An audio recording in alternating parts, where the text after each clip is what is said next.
Hello बच्चों, कैसे हैं आप लोग। आशा करता हूं कि आप लोग स्वस्थ होंगे, मस्त होंगे और परिश्रम करके, मेहनत करके आप लोग पढ़ रहे होंगे, कंसंट्रेट होंगे। चलिए बच्चों, हम लोग इससे पहले कूलाम के नियम को पढ़ा, कूलाम के नियम को पढ़ा, एप्सिलॉन नॉट का आंकिक मान का गणना करना सीखा, एप्सिलॉन आंकिक मान का विमीय सूत्र पढ़ा, एप्सिलॉन नॉट का मात्रक पढ़ा और हम लोग उसके प्रावैधुतांक के बारे में भी सीखा। तो इसके पिछले वाले जो लेक्चर 5 थे बच्चों, हमने कूलाम के बारे में बहुत अच्छी अच्छी जानकारियां प्राप्त की। तो आज लेक्चर नंबर 6 में हम देखते हैं कूलाम साहब का सदिश रूप। क्या बच्चों? कूलाम साहब का सदिश रूप और कूलाम साहब के सदिश रूप का महत्व क्या है। तो ज्यादा समय लेते हुए ना बच्चों, हम लोग अपने टॉपिक की ओर चलते हैं। हम लोग कूलाम का जो सदिश रूप है बच्चों, कूलाम नियम का सदिश रूप, जिसको हम कूलम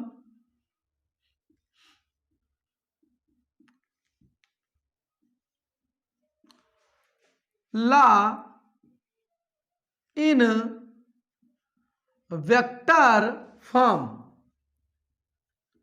चलिए बच्चों, कूलाम साहब का जो कूलाम नियम का सदिश रूप है, आज उसके बारे में हम पढ़ेंगे।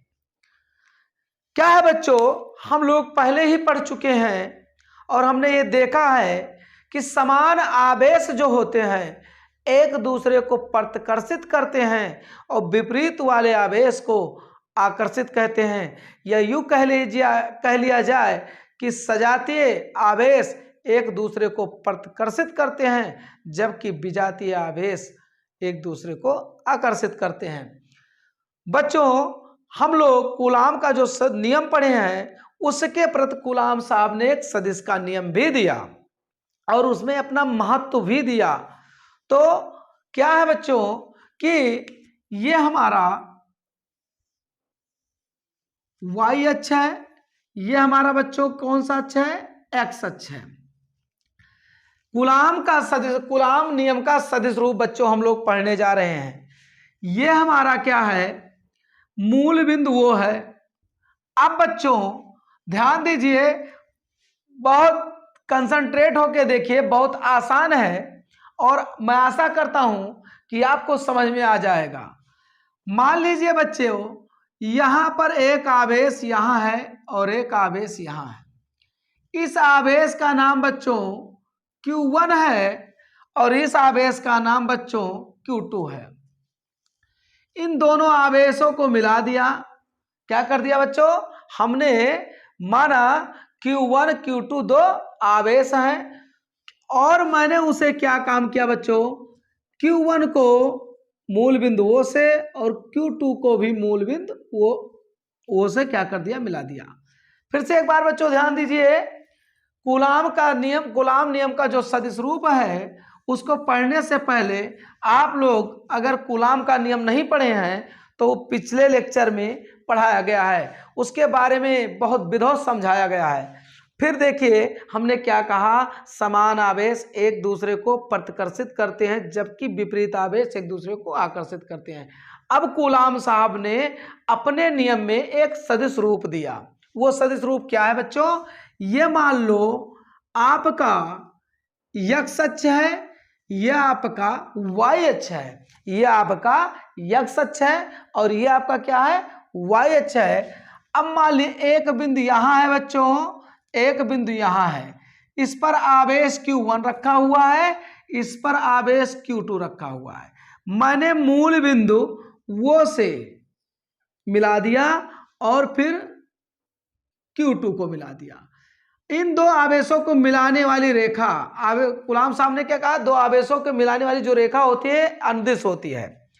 ये बच्चों हमारा वेक्टर R1 है, बिंदु O के सापेक्ष वेक्टर R1 के सापेक्ष स्थित सदिश Q1 है। वेक्टर R1 के सापेक्ष स्थित सदिश Q1 है और वेक्टर R2 के सापेक्ष स्थित सदिश Q2 है बच्चों। फिर से कूलाम के नियमानुसार मूल बिंदु से वेक्टर R1 के सापेक्ष स्थित सदिश Q1 है एवं मूल बिंदु वो से वेक्टर R2 के सापेक्ष स्थित आवेश Q2 है। फिर से एक बार बच्चों, कूलाम के नियमानुसार मूल बिंदु वो से वेक्टर R1 के सापेक्ष स्थित सदिश Q1 है एवं मूल बिंदु वो से वेक्टर R2 के सापेक्ष स्थित सदिश Q1 है। अब बच्चों हमने क्या कहा कि ये एक दूसरे पर ये समान आवेश हैं, ये एक दूसरे पर क्या करेंगे, बल लगाएंगे। अब जरा देखिए, ये Q2 Q1 पर बल लगाएगा बच्चों, ये F1 बल हो गया, ये F2 बल हो गया। तो बताइए F1 पर कौन बल लगा रहा है, 2 के कारण लग रहा है, और 2 पर कौन लगा रहा है बच्चों, 1 लगा रहा है। तो देखिए, माना दो समान आवेश Q1 व Q2 हैं जो मूल बिंदु वो से वेक्टर R1 के सापेक्ष स्थित सदिश Q1 है एवं मूल बिंदु वो से वेक्टर R2 के सापेक्ष Q2 है। ठीक है, तब अब देखिए बच्चों, ये पूरा नोटबुक में आपको परिभाषा सहित बहुत सरल भाषा में हमने कहा था कि आपको मिलेगा, लेकिन यही समझ जाओ, अपने मर्जी से बनाइए, अपने लैंग्वेज में बनाइए तो और अच्छा होगा बच्चों, समझकर फिर अपने मर्जी से बनाइए। फिर से एक बार समझ लीजिए, कूलाम के नियमानुसार, या हम बाद में कहेंगे, माना दो समान आवेश Q1 व Q2 हैं, माना दो समान आवेश Q1 व Q2 है। फिर से एक बार बच्चों, माना दो समान आवेश Q1 व Q2 हैं जो कूलाम के नियमानुसार मूल बिंदु वो से वेक्टर R1 के सापेक्ष स्थित सदिश Q1 है एवं मूल बिंदु वो से वेक्टर R2 के सापेक्ष स्थित सदिश Q2 है। ठीक, अब देखिए Q1 के कारण, Q2 के कारण Q1 पर लगने वाला बल। तो यहां पर आप लोग कूलाम के नियम बच्चों देखिए, 1/4 पाई एप्सिलॉन नॉट किसके कारण लग रहा है बच्चों, Q1 Q2 तो है, और देखिए यहां पर क्या है बच्चों, किसके कारण लग रहा है, यहां पर जो है R1 पर कौन लगा रहा है, 2 पर लगे, इसका मतलब हुआ R12, ये हो जाएगा स्क्वायर, और इसका एकांक सदिश होगा एक की दिशा की ओर बच्चों R12 का कैप। ठीक है ना। अब जरा देखिए, इसी प्रकार यहां अगर बात किया जाए तो 1/4 पाई एप्सिलॉन Q1 Q2 तो आवेश ही रहेगा कूलाम के नियम अनुसार। अब यहां क्या होगा बच्चों, यहां क्या था, R12 था, क्योंकि R1 के सापेक्ष कौन बल लगा रहा था, Q2 लगा रहा था। अब R2 यहां हो जाएगा, R2 1 हो जाएगा, और एकांक सदिश बच्चों R2 कैप हो जाएगा। ठीक है ना। सदिश विश्लेषण में हम लोग कक्षा 11 में पढ़ चुके हैं, अगर यदि आप नहीं पढ़े हैं तो आप पढ़ लीजिए, क्योंकि बहुत जरूरी है। सदिश विश्लेषण का सबसे बड़ा योगदान है फिजिक्स में। देखिए बच्चों, अब क्या लिखेंगे, हमने जो बोला कि माना दो समान आवेश Q1 और Q2 हैं जो कूलाम के नियमानुसार मूल बिंदुओं से वेक्टर R1 के सापेक्ष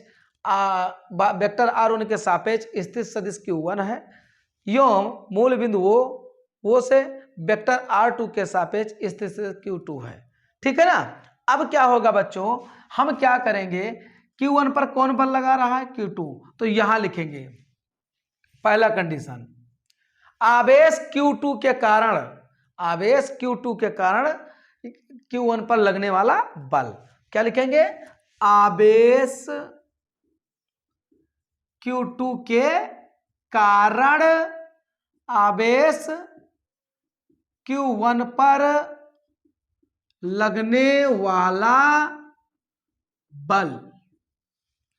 देखिए बच्चों, तो F12 is equal to 1/4 pi epsilon not Q1 Q2 बटे R12 स्क्वायर, R12 का कैप एकांक सदिश है बच्चों। ये हमारा हुआ इक्वेशन नंबर फर्स्ट, किसके कारण? आवेश Q2 के कारण आवेश Q1 पर लगने वाला बल। इसी प्रकार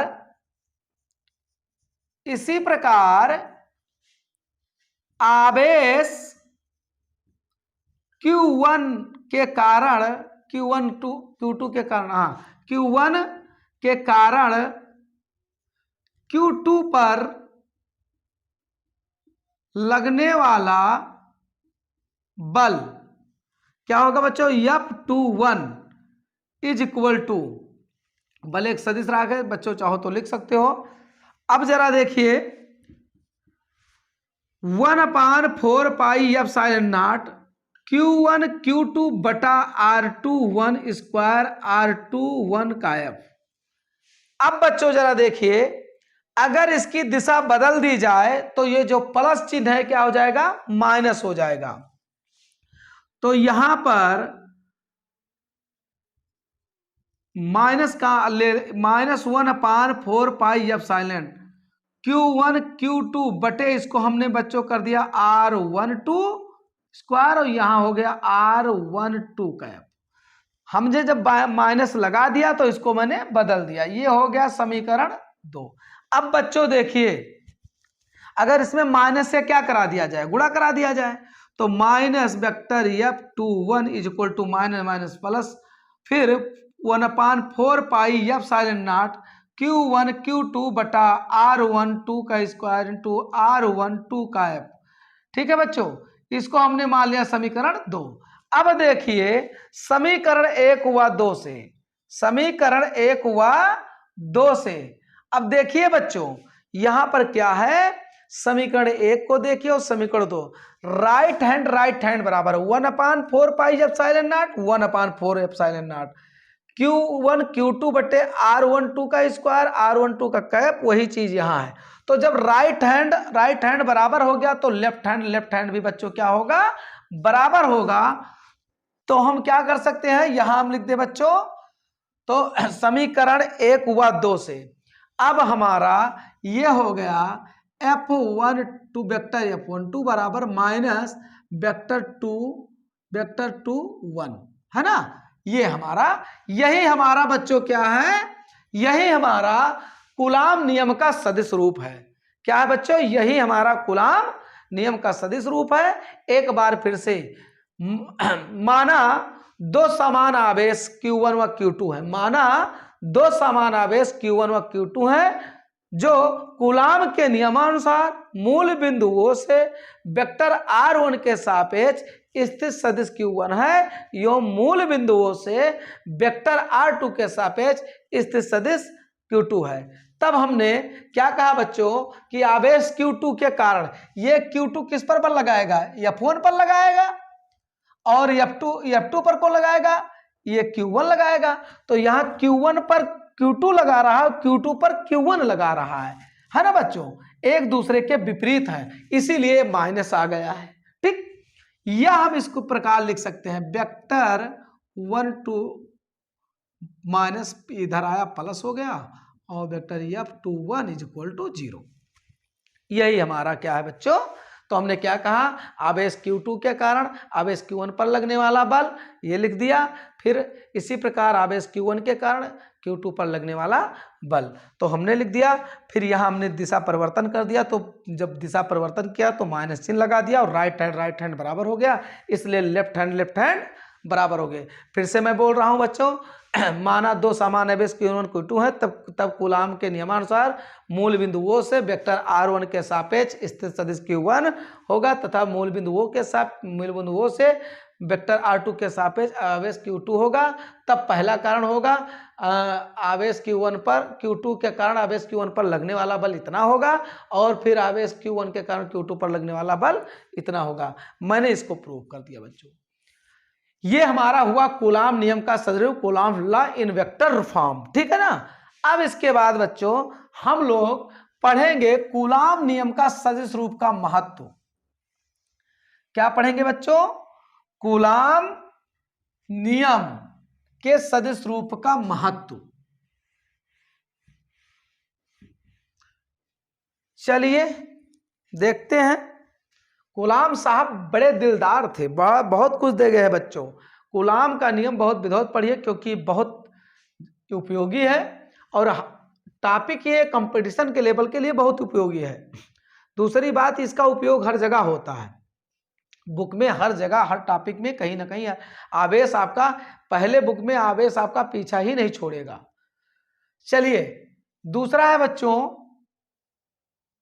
कूलाम नियम के सदिश रूप का महत्व।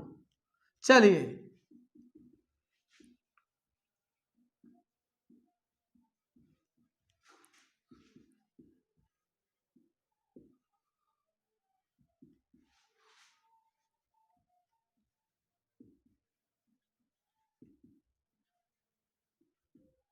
ठीक है ना, coulomb importance of coulombs law in vector form, coulomb नियम का सदिश रूप। इसमें कोई डेरिवेशन या कोई चीज नहीं है बच्चों। कूलाम साहब ने क्या कहा था कि समान आवेश वाले, इनका महत्व क्या था, जो हमने अभी सदिश रूप पढ़ा बच्चों, तो कूलाम्स के नियमानुसार समान आवेश एक दूसरे को आकर्षित करेंगे और विपरीत आवेश को, समान आवेश को प्रतिकर्षित करेंगे और विपरीत आवेश को क्या करेंगे, आकर्षित करेंगे, ये उन्होंने कहा। और इनका जो नियम था बच्चों, ये न्यूटन साहब, पहला नियम तो ये हो गया, कूलाम के नियमानुसार समान आवेश एक दूसरे को प्रतिकर्षित करेंगे एवं विपरीत आवेश एक दूसरे को आकर्षित करेंगे। कहने का मतलब सजातीय आवेश प्रतिकर्षित करेंगे, विजातीय आवेश एक दूसरे को आकर्षित करेंगे।